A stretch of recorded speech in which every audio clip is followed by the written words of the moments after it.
জুলাই সনদ নিয়ে নতুন প্রজন্মের তরুণরা আবার আন্দোলনে নামবে এবং এইটা এত বড় ব্যাপক বিস্তৃত আন্দোলন হবে, আপনাদের পালানোর হেলিকপ্টারও খুঁজে পাবেন না।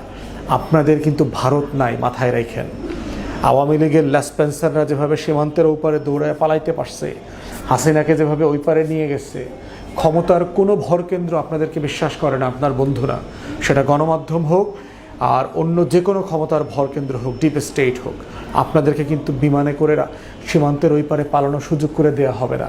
জুলাই গণ অভ্যুত্থানের ভিত্তিতে নির্বাচন সনদ সরকার গঠন হয়েছে।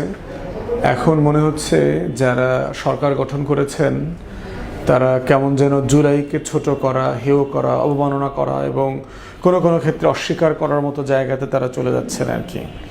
অথচ জুলাইয়ের সবচেয়ে বড় বেনিফিশিয়ারি হচ্ছে বর্তমান সরকার, বিএনপি দল হিসেবে। তো আজকে আমাদের প্রিয় সালাউদ্দিন ভাই উনি সংসদে বললেন যে, এর আগে একদিন বললেন যে জুলাই সনদের জেন্ডার কি, এটা কি ম্যাসকুলিন না ফেমিনিন। আজকে বললেন যে সংবিধানের বাইরে কিছু করা যাওয়া যাবে না, বর্তমান সংবিধানে এরকম কোনো সংস্কার পরিষদ নাই। এখন প্রশ্ন হচ্ছে যে সংবিধান সংস্কার এবং সংবিধান সংশোধন, এই দুইটা জিনিসের পার্থক্য কি আসলে বিএনপি নেতৃবৃন্দ অথবা সরকার বুঝতে পারছে না? না, আসলে দেশবাসীকে একটা ঘোল খাওয়ানোর চেষ্টা করছে যে আসলে সব কিছু সংবিধানের মধ্যে হতে হবে। শেখ হাসিনার পোর্টফোলিওটাকে দেখবেন যে এখনও প্রধানমন্ত্রী বলে তার নেতাকর্মীরা তাকে। শেখ হাসিনা নিজেও মনে করে সে এখনও দেশের প্রধানমন্ত্রী, তাকে জোর করে সরানো হয়েছে এবং সে রিজাইন করে নাই। তো রিজাইন যদি না করে থাকে তাহলে সে দেশ ছেড়ে তাকে যেতে বাধ্য করলো কেন, কিসের ভিত্তিতে? তাহলে গণ অভ্যুত্থান, সংসদ বাতিল করা, নতুন তত্ত্বাবধায়ক ইন্টারিম সরকার হওয়া, এই সব কিছু কিসের ভিত্তিতে হয়েছে? সংবিধানের ভিত্তিতে হয়েছে। নির্বাচনটা কিসের ভিত্তিতে হয়েছে? সংসদ তো জোর করে বাতিল করেছে। সংসদ তো প্রধানমন্ত্রীর লিখিত অনুরোধে রাষ্ট্রপতি বাতিল করে। প্রধানমন্ত্রী কে ছিল তখন সংশোধন বাতিল করবার জন্য? তখন তো কোনো প্রধানমন্ত্রী ছিল না, সে তো পলাতক ছিল। তখন তো হাসিনা দেশে ছিল না। শেখ হাসিনা কি বলেছে? বিদেশ থেকেই লিখে চুপ্পুকে বলছে যে সংসদটা করে দাও, বাতিল করে দাও। তাহলে এগুলো কিভাবে হয়েছে? তাহলে তো 24-এর ডামি নির্বাচনের প্রধানমন্ত্রী, ডামি সংসদ তো এখনও ভ্যালিড আছে। তাহলে আপনারা প্রধানমন্ত্রীর রসমালাই খাবেন, স্পিকারের ঘোল খাবেন, তারপরে পুরো সংসদ, মন্ত্রিসভার যত মিষ্টি আছে সব খাবেন, কিন্তু জুলাই সনদের দায়িত্ব নেবেন না। মানে এই যে হিপোক্রেসি এবং ডাবল স্ট্যান্ডার্ড, এটার ভবিষ্যৎ ভালো হবে না। সংবিধানের মধ্যে থাকার এই 72-এর সংবিধান পূজারী নতুন করে এই জাতীয়তাবাদী ফোর্সের উপরে আওয়ামী বাম এবং কলকাতার যে ভূত আছে এটা সওয়ার হয়েছে এবং এটা খুবই ভয়ঙ্কর। কিন্তু আমি ইতিহাস থেকে যদি স্মরণ করায় দেই, এটা বারবার আপনারা এই ভুলের মধ্যে পড়েছেন এবং আপনাদেরকে এইটার ফল কিন্তু ভালোভাবে ভোগ করতে হয়েছে। 111-এর সরকার কিন্তু আপনাদের অনেকগুলো রাজনৈতিক ব্যর্থতা, দুষ্টামির কারণে তখন আসছে। প্রধান বিচারপতির বয়স বাড়ানো, এরশাদকে নিয়ে দুষ্টামি করা, এইরকম একটা লো র্যাঙ্কের, শুধুমাত্র নোয়াখালী ফেনী বাড়ি হওয়ার কারণে মইনি আহমেদের মতো একটা ক্রিমিনালকে, অযোগ্য অফিসারকে এনে সেনাপ্রধান করা, এগুলো কিন্তু আপনারা করেছেন এবং বারবার করবার কারণে কিন্তু আপনাদেরকে প্রচুর মাসুল দিতে হয়েছে।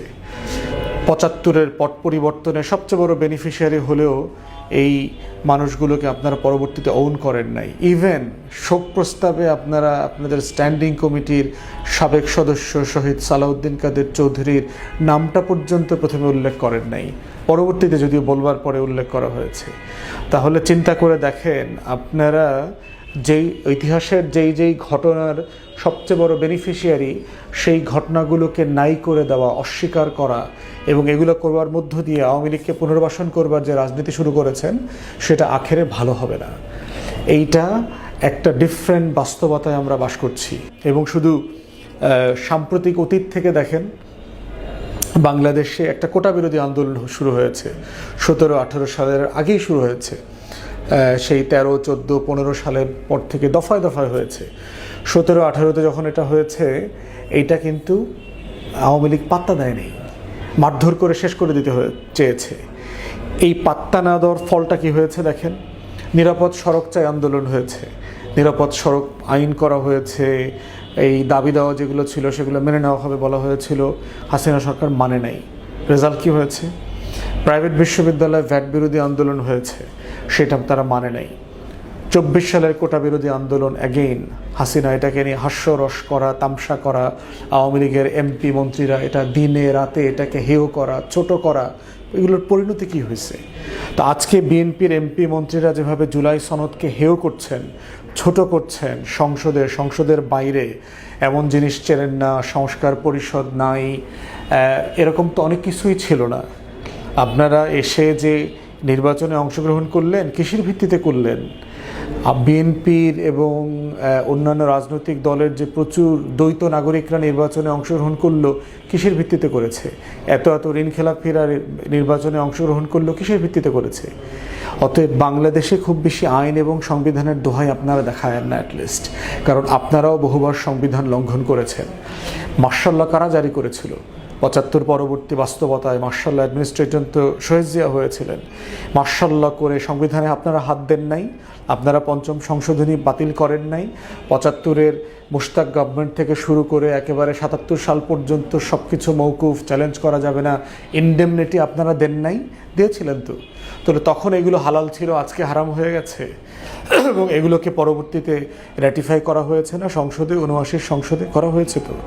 তাহলে আপনাদেরকে শুধুমাত্র আপনাদের অতীত থেকে মনে করায় দিচ্ছি, এগুলো থেকে শিক্ষা নেন, সংশোধন হন।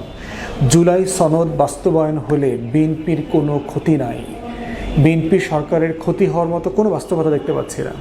অতএব কেন আপনারা এই কাজটা করবেন? সিম্পলি চুপ্পুকে রাখার জন্য? আপনাদের অন্য কোনো দেশের সাথে আওয়ামী লীগকে পুনর্বাসন করবার জন্য বাংলাদেশের ক্ষমতার ভর কেন্দ্রগুলো ডিপ স্টেটের সাথে কোনো চুক্তি হয়েছে? লিখিত অলিখিত, যেগুলো আনন্দবাজার পত্রিকা লিখেছিল, সেরকম কিছু আছে? কোথায় ভয় পাচ্ছেন? এত সংবিধান, সার্টেনলি আপনি সংবিধানের দোহাই দেওয়ার চেষ্টা করছেন, সংবিধান মান্য করবার চেষ্টা করছেন।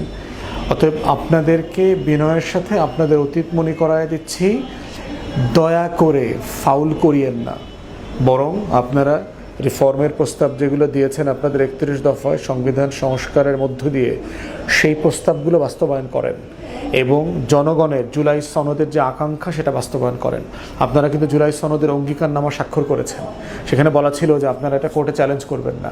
আজকে আপনাদের তৃতীয় শ্রেণীর উকিল টুকিল দিয়ে এগুলো চ্যালেঞ্জ করাইতেছেন। আমরা এই নাটক বুঝতেছি না, দেশবাসী বোঝে না যে আপনারা কেন রুল জারি করাচ্ছেন, কাদেরকে দিয়ে করাচ্ছেন, কেন করাচ্ছেন, এগুলো কিন্তু আমরা বুঝতেছি। অতএব সংবিধানের দোহাই দিয়া 24-এর গণ অভ্যুত্থানকে নাই করে দেবার চেষ্টা করবেন না, আখেরে ভালো হবে না। পূর্ববর্তী সময়গুলোতে এগুলো ভালো হয় নাই, আপনাদের পরিণতি আবার বিপজ্জনক হবে। কারণ তরুণরা বারবার কিন্তু রিপিটেডলি বিভিন্ন ইস্যুতে আন্দোলনে ফিরে এসছে, নিরাপদ সড়ক চাইতে আসছে, কোটাতে আসছে, বারবার কোটা বিরোধী আন্দোলন।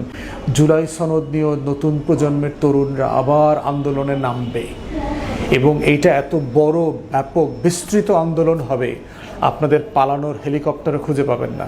আপনাদের কিন্তু ভারত নাই, মাথায় রাখেন।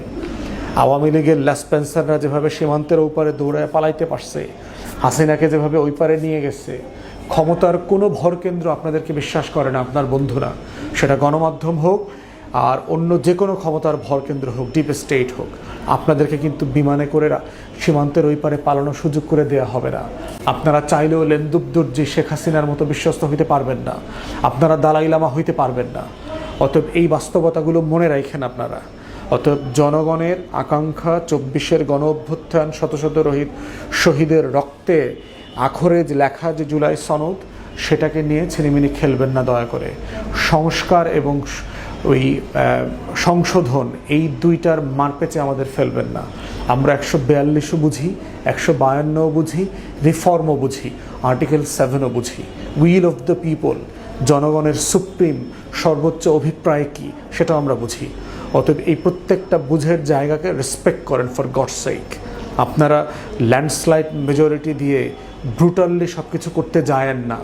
আওয়ামী লীগেরও ল্যান্ডস্লাইড ব্রুটাল মেজরিটি ছিল, লাভ হয় নাই, টিকতে পারে নাই, পালাইতে হয়েছে। অতএব দয়া করে বিনীত অনুরোধ, for God's sake come back to your senses. July সনদ নিয়ে দুষ্টামি করিয়েন না, সংস্কার পরিষদ গঠন করেন, সংবিধানের মানে দোহাই না দিয়ে সংসদের যে ডুয়েল রোলের ব্যাপারে আমরা একমত হয়েছি, এই দুইটা রোল তারা পালন করুক, দ্রুততম সময়ে পরিষদ গঠন করে জুলাই সনদ বাস্তবায়ন করে ফেলেন। আপনাদের জন্য ভালো, দেশের জন্য ভালো, জনগণের জন্য ভালো। রাজপথ ঠান্ডা থাকবে, আন্দোলন সংগ্রাম থাকবে না, আপনারা দেশে কাজ করতে পারবেন।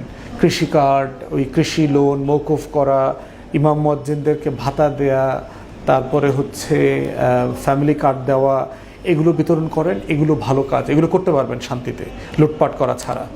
তো দয়া করে যেটা ওয়াদা ছিল সে ওয়াদাটা পূরণ করেন, অঙ্গীকারনামা যেটা স্বাক্ষর করেছেন সেই স্বাক্ষরে ফিরে আসেন। ধন্যবাদ।